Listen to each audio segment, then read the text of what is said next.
BBM lebih baik KTP. Apa tuh?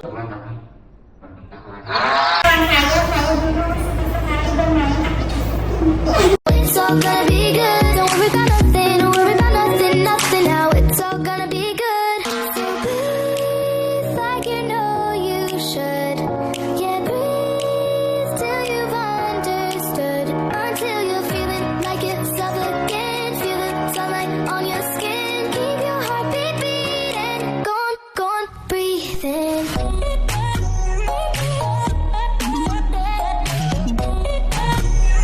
Halo teman-teman, selamat datang di Bibir Manis, bincang-bincang Rumpi Manis. Kali ini kita akan membahas tentang fenomena yang sudah umum terjadi. Kalian pernah dengar nggak sih fenomena ghosting, hubungan status, hubungan tanpa status, dan toxic relationship? Tapi tunggu dulu, hari ini aku kedatangan 4 sekawan dari negeri Paman Sam. Kita sambut dulu mereka. Hai teman-teman, aku Eka Maria Fitri. Aku berasal dari Los Angeles. Oke, Benteng Agung. Halo, aku Ninda. Aku dari Indonesia Usyara. Halo, aku Kiki. Barusannya dari sini. Halo, aku Ninda. Aku dari Bekasi banget. Bekasi. Beda ya, kasih sonoan dikit. Yang pertama kita akan membahas tentang ghosting. Pasti ghosting itu. Nah, tapi sebelum itu Semangat kita lebih adem. kita tanya dulu ya. Saudara Ninda, apakah Anda tahu ghosting itu apa, atau jangan-jangan Anda itu tukang ghosting? menghantui? Jadi menurut Kanida ghosting itu menghantui apa? Perasaan orang lain udah dideketin tiba-tiba menghilang. Tiba-tiba mundur tanpa berita. Kanida sendiri pernah nggak sih ghosting orang nih? Alhamdulillah, saya nggak pernah. Tapi sering. Tapi udah sekali. Saya sangat meyakinkan pernah, tapi diajakin ya. Masa kalau saya dulu sekali bermain aplikasi Tinder. Tuh kan, dari munculnya aplikasi Tinder itu akar ghosting, ghosting Jadi teman-teman. ketemu, saya ngasih tapi dia chat mulu. Terus saya ganti nomor. Kadang-kadang udah mau tapi tiba-tiba enak ya. Tapi sebelumnya itu kira saya suka, dia nggak suka. Di ghosting balik apa gimana? Enggak sih, saya tipenya kalau dia nggak suka, saya nggak suka ya udah tiba-tiba berakhir gitu aja. Kak Kiki bisa ceritakan pengalaman Anda? Kalau zaman sekarang berarti udah banyak yang speak up ya, apa Iya, itu betul. ghosting dan korban ghosting seperti Iya. apa. Kalau dulu zaman saya kayaknya nggak ada kesempatan itu ya. Iya, betul. Jadi ya lebih baik ya sudah diterimain, terus kita never forget. Jadi diterimain tapi nggak pernah dilupakan gitu kan. Curhat di dinding atau di bangku gitu. Curhatnya di dinding nggak pernah Ya, lihat ya. jangan lupa kalau misalkan kita suka sama seseorang tuh kayak misalkan Ayunda merasa tembok sekolah, tapi nggak tahu kalian semajapahit itu nggak sih? Pernah dideketin sama cowok. Memang waktu awal ya seneng lah kan deketin ya, kita happy gitu diajak ngedate di salah satu mall di Jakarta Selatan saat itu hari Sabtu. Itu posisinya hari Sabtu diajak jalan ngedate, makan, karaoke, pokoknya dibikin sana. Kebetulan memang kayak udah pernah kenal sebelumnya, terus akhirnya kita dekat, kita jalan. Tapi itu maksudnya baru mau serius, mau ditembak nih gue gitu, kayak gue udah ngerasa I'm the special one gitu kan. Gue mau diseriusin kayak sama dia nih, besok gue mau ditembak nih kayaknya gitu, kayak gue pede banget. Terus ketemu sama temennya bilang, siapa lagi nih coy gitu kan. Cuma gue tidak berpikir bahwa itu adalah orang lain yang memang ditanyakan, tapi hanya bercanda aja gitu. Ternyata the next day dapat kabar dari teman aku, sahabat aku, dia jalan lagi sama perempuan lain. Oh, jadi satu hari sama Kak Kiki, satu harinya lagi sama cewek lain. Ya, itu benar-benar One time deeply, action deeply hurt banget, terus sakit banget gue. Kemarin gue di ghosting ternyata. Itu sih pengalaman paling nggak bisa terlupakan, benar-benar. Tapi menurut Kak Kiki sendiri, ada nggak tersirat kenapa sih dia bisa ghosting aku? Apakah dia nggak yakin atau malah insecure? Apakah aku kurang cantik atau kurang kaya atau gimana gitu?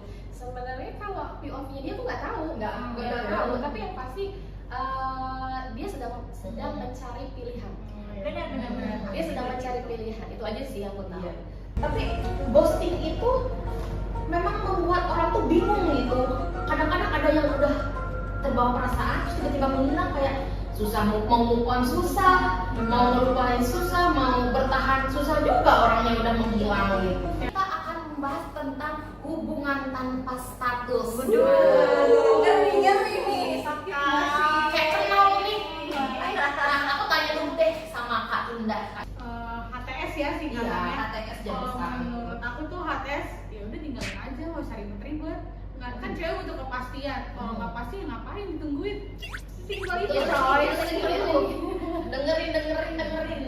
Nggak usah ribet-ribet. Intinya kalau dia jodoh kita mau dia kemana aja pasti balik lagi. Tapi kalau nggak jodoh ya udah. Gitu. Tapi menurut Kak Eka nih yang baby boomer nih, gimana sih HTS itu? Menurut pandangan Kak Eka? Pandangan aku itu kalau HTS itu kan tanpa kepastian ya, sama dengan yang Indah tadi sebutkan ya. betul. Kita ini perempuan loh, perempuan itu paling dibutuhkan itu. Kepastian. Kita nggak bisa dengan sikap kayak body language gitu. Kita nggak butuh itu. Kita butuh Pernyataan seperti itu. gitu. Oke, kita misalkan dalam pacaran gitu ya, kita jadian gitu. Nah, Cewek itu ada butuh official itu gitu. gitu. Ada officialnya ya. Kita jadian yuk gitu kan. Berarti Kalau kalau Mbak Eka nggak setuju dengan kita jalanin dulu yuk? aku nggak setuju banget. Oh, Aku dia nggak setuju banget. Ya udah, let it go. Let it go, let it go. Can't hold it back anymore. Yang teman aku mesra gimana itu? kalau untuk temen aja sih boleh ya. Tapi kalau mesranya itu tanda kutip ya, kita kan juga harus tahu ya tandanya. Mana mesranya sebagai teman dan mana mesranya sebagai pacar atau pasangan seperti itu. Harus Jadi, dibedakan. harus dibedakan. Kalau aku sih ya sama seperti Indah, kalau memang dia nggak memberikan kepastian ya udah tinggalin aja. Daripada TTM lebih baik TTP. Apa tuh?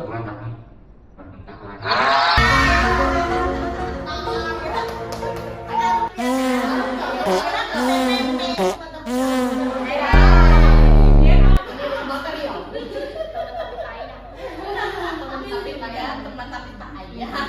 Jadi kalau misalkan ada nih teman-teman yang nonton, apa sih tipsnya biar keluar dari zona HTS itu? Apa sih dari Kak Indah coba? Ingat lagi kalau kamu tuh cewek, kamu punya value. Kalau kamu terus mau di HTS-in, berarti dia secara langsung menggampangkan kamu. Nah, Yang apa yang murah gitu kita ini. Benar. Dengerin. Iya lagi. Nah, gimana nih menurut Kak Iki tips and trick keluar dari toxic relationship, dari pertemanan? Iya. Ada pertemanan. Dari pertemanan Kayak bikin circle-circle gitu ada ya. ada. Sebenarnya kalau dibicara toksiknya dalam pertemanan, it's more easy to come out. Karena apa? Lebih mudah mengakhiri sesuatu yang tidak ada ikatan emosional. Benar. Ya, karena pertemanan ya udah kita temenan aja. Jadi, Karena pacaran mungkin kita ada tindakan lebih lanjut ya kan, aku nggak tahu lah. Tapi kalau pertemanan ya udah. Kalau sekarang manusia itu adalah manusia transaksional. Dimana kalau misalkan kalian mempunyai suatu hubungan pertemanan, ya kan, tidak ada take and give, dan lebih banyak kita meng-give daripada take, ya kan, itu let it go aja. Iya. Jadi lihat aja nih, kalau misalkan seimbang dia ngasih, kita ngasih, lanjut. Sekufu sih, bukan negatifnya, tapi kita ada, ya kita berteman itu kan ada kasih sayang ya, Iya, kita betul. tidak membatasi gender apa gitu, tapi namanya kita punya hubungan transaksional, manusia itu memang sudah wajar take Iya. and give. Dimanapun kalian hidup ketemu sama manusia pasti kita ada namanya take and give gitu. Tapi kalau ketika hubungan pertemanan tidak ada feedback yang baik komunikasi, baik secara everything, itu baik tinggalin aja. Karena apa? Nanti kamu bisa dimanfaatkan. Ya, hal-hal yang tidak baik. Nah, terakhir nih ada tips and trick dari Permasyuri Ninda tentang toxic relationship. Gimana sih cara mencegahnya? Dari Amerika. Dari Amerika Pusat. Apa mencegah toksik? Dalam hubungan Dalam hubungan apa ya? suami istri. Oh, suami istri. Lo bacot-bacot, Kalau aku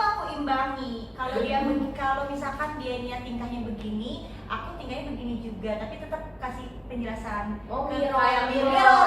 Nah, Oke. nih, lu begini, gue begini, lu begini gue sakit. Kalau begini lu sakit nggak sakit? Ya udah besok-besok jangan gitu lagi. Oke, teman-teman, episode kali ini kita akhiri sampai di sini. Nantikan episode selanjutnya. Bye bye.